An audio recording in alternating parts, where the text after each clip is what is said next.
শ্রাবণ মাসের 1 তারিখ, আর শ্রাবণ মাসের 1 তারিখ মানে আজকে বিপত্তারিণী বার রয়েছে। তো আজকের এই বিপত্তারিণী বারে আমাদের নলঘাটে কালী মন্দির সেজে উঠেছে।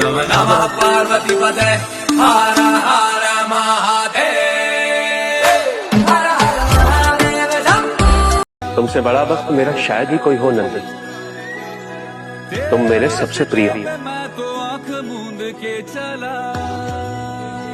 आज मैं तुम्हें आशीर्वाद देता हूं। तुम्हारे कानों में आके जो भी अपनी प्रार्थना कहेगा वो मुझ तक अवश्य पहुंचेगी।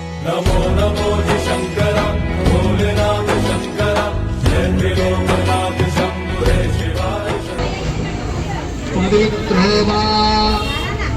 सर्वावस्था गतोऽपि वा यत्स्मरेत् पुण्डरी काक्षं सदा जिह्वा अभ्यन्तर शुचि।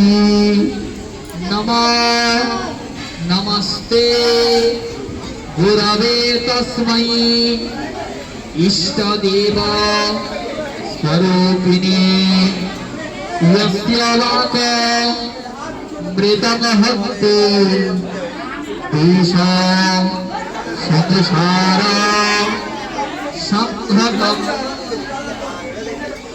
नमो हेरम्ब हेलीहरय सहराज हिमाद्रिजा भयेभ्यः सर्वदा पन्तु मामेना पंचदेवता। नमः काली कालहरा देवी कंकारा बीजरूपिणी कालरूपा कलातीता कालिका